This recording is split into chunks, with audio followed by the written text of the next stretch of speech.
Yo, what's good everybody? It's your boy Goat, and for today's video, I'm going to be ranking the original 12 Super Smash Bros. Characters, and I'm going to tell you how good they are throughout the whole series. So we're going to rank them from the most consistent characters, who had the highest peaks, plus consistency, all that.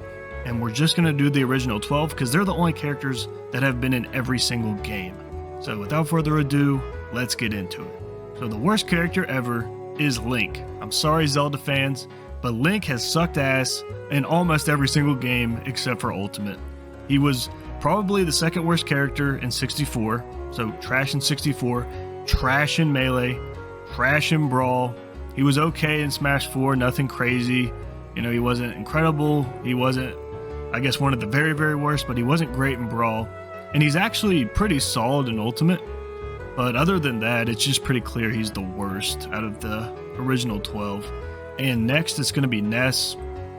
And Ness is clearly the second worst in my eyes as well. He wasn't very good in 64 or Melee. He was really bad in Melee. He wasn't great in Brawl either. In Smash 4 he was decent. I think I would consider him like a C tier in Smash 4. And he's actually good in Ultimate. Like, Ultimate's clearly his best game. You'll see that, like, pretty much Ultimate's just a balanced game, so most of these characters are good in Ultimate, or at least decent. But anyway, yeah, he's pretty good in Ultimate, but overall he's really bad, so it's clear to me he's the second worst out of the original 12. And next we're going to go with Donkey Kong. And Donkey Kong's interesting because I feel like there are characters ahead of him that have had almost worse lows than him, but Donkey Kong's highs are like really not great either. He's consistently pretty much mid or low tier. Like, he's usually not the very, very worst character in the game, but he's consistently just not great. Like, he's always mediocre or worse. I'm pretty sure his best game is either Ultimate or Smash 4. He was actually decent in Smash 4. I know Tweak used him a decent amount, and he's pretty good in Ultimate, but I mean, I would call him a mid tier in Ultimate. I guess maybe like a mid high in Smash 4. He's probably a bit better, but every other game, pretty much the same thing, like a mid-low or just low tier. So he just doesn't have any good highs, but I think Ness and Link have had worse lows than him. And next we're going to go with Kirby. And Kirby's interesting because he was incredible in Smash 64, but has sucked ass in almost every other game.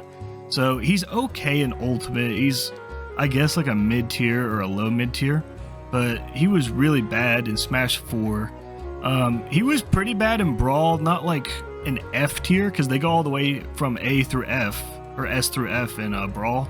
Like, characters are that bad that they actually have an F tier.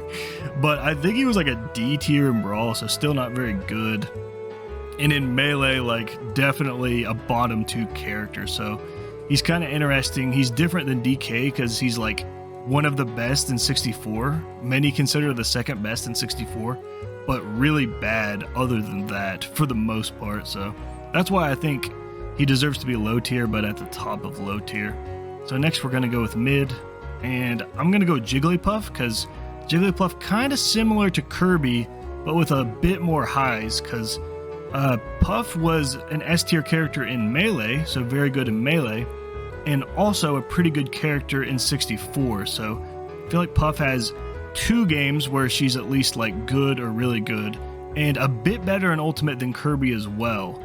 And as we know, one of the very, very worst in Smash 4 and Brawl, especially Smash. I would say in Smash 4, like the worst character in the game, most likely. Her or Ganondorf, I would say, if I'm not mistaken, but I think a lot of people consider Puff to be the worst character in Smash 4, so Puff's interesting because she has that really nice Melee placement, but then pretty good in 64, you know, pretty good in Ultimate, but then really, really bad in the other 2, so that's why she's a mid-tier for me.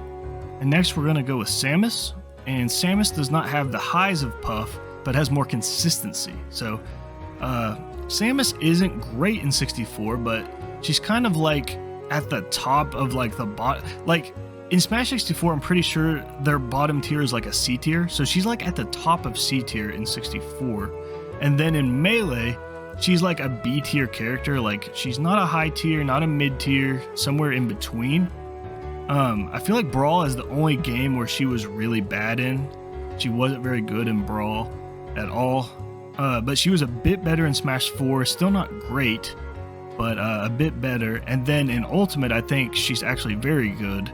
I don't think she's top tier in Ultimate, but I do think she's definitely a high tier character in Ultimate. So overall, pretty consistent other than, the two bad placements in Brawl and Smash 4. Not great in 64, but many would consider her like the 8th best character. So I just feel like overall, she doesn't have the highs of Puff, but like her lows aren't quite as bad, And next we're going to go with Luigi, and Luigi's had his ups and downs as well. He was very bad in 64. Many consider him to be the worst character in 64. He was pretty good in Melee. He was similar to Samus, where he was like maybe a B tier or a B minus, like a mid-high tier. And then in Brawl, he was pretty bad. I believe he's around like an E tier character, so he's pretty bad in Brawl, but he's actually pretty good in Smash 4. I think he's about a B tier in Smash 4, so he was a lot better in Smash 4 than in Brawl, and in Ultimate he's also a good character. Although he's not an excellent character, we've seen what Elegant can do with Luigi. He had a lot of success in Smash 4, and he's continued that success, but even greater in Ultimate, so I don't think Luigi's amazing in Ultimate, but definitely at least like a B tier character. So he has had some ups and downs, but it's kind of funny. He doesn't have like the highs of Puff or Kirby, but he's had some good moments. He's had a few bad moments. I feel like somewhere in mid tier, I would say either him or Samus should be about here. I'm going to go with Luigi here, but it's pretty close. And then I feel like the next character will probably start high tier. And I think Yoshi should be next, because something about Yoshi is he doesn't have very many lows, but he doesn't have a ton of highs either. So he's been good in several games. He was very good in 64. Many would consider like an A tier, not an S, but an A tier. And then in Melee, somewhere close to like Luigi and Samus, like, a B tier, maybe a B plus, like not quite a high tier character, but still pretty solid in Melee. And then in Brawl, he wasn't very good.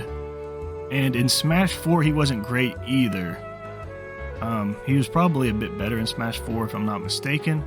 But I think he's actually a high tier character in Ultimate. So I do feel like he's had overall a pretty consistent run other than, Brawl and Smash 4, because he's close to a high tier in Melee, definitely a high tier in 64 and Ultimate. So he's pretty good overall. I think bottom of high tier makes the most sense for him. And next we're going to go with Mario. And Mario has been a bit more consistent than Yoshi because his only bad game was Brawl. And he's also had a bit higher peaks, considering he's probably an S tier character in Ultimate. If you want to argue he's a high tier, you could, but I would say he's probably S tier in Ultimate. In 64, he was pretty average, maybe slightly above average. And the same in Melee. He was, pretty solid mid-tier in both games. Not very good at all in Brawl. But then he was really good in Smash 4. He was an A-tier character in Smash 4. And the more I'm thinking about it, I'm trying to think if Yoshi is bottom of high or top of mid. I guess it doesn't matter that much, because the more I'm thinking about it, Mario is a decent amount better, but it doesn't matter that much, so I'll just leave him there, and Mario there as well. So next we're going to go with Captain Falcon, and Falcon is interesting because he's almost top tier, but not quite. As you can see, the last two characters have just been ridiculous, and we'll get to them in a second. But yeah, Captain Falcon has been consistently good other than in Brawl, just like Mario. In 64, he was very good. He was like just below a top tier character, like an A plus in 64, an A tier in Melee, and then very bad in Brawl. And then he was solid in Smash 4. He wasn't incredible. He was around a B tier in Smash 4, and I feel like he's close to that in Ultimate as well. He's like a B tier, maybe B plus in Ultimate. He's definitely a solid character. Some may say an A tier in Ultimate. So he's actually You know how I said Yoshi's kind of in between mid and high? I feel like Falcon's almost in between high and top tier. Like I guess I'll leave it as it is. I could make it more tiers, but it's pretty close, so whatever. We'll go ahead and do the top tier, and it's super close. Like you could go either order. In my opinion, it's that close. But I'm going to make the argument for Fox being the best of all time of the original 12. And yeah, I'll go ahead and tell you about Pikachu first. So Pikachu has been consistently really good. Pikachu, the undisputed best character in Smash 64. And then in Melee, a B tier character, probably B+, like, you know, almost a high tier character, similar to Yoshi, but not quite. And then in Brawl, once again, probably around like a B tier character, like pretty good, not amazing, but solid.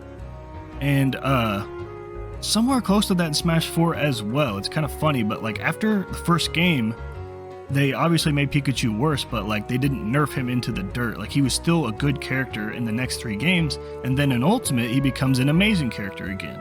Now, his placement in Ultimate is really tough to say, because some people are like, yeah, he's the best character in the game, but lately people have been saying they think he's overrated, or some people say he's overrated because he doesn't have the results outside of ESAM and a few players, so we'll just say he's definitely one of the best in the game in Ultimate. I'll say that because it's a safe thing to say. Almost certainly a top 5 character. I don't see anyone putting him below top 10, and often he's listed as a top 3 in Ultimate. So him and Fox are really close, and the only reason I edge him out, or the only reason Fox edges him out to me, is Fox in every single game has been either high or top tier, whereas Pikachu is like first game top tier, last game top tier, and then in between like 3 B tiers, somewhere around there. But other than Brawl, Fox has been higher top tier in every single game.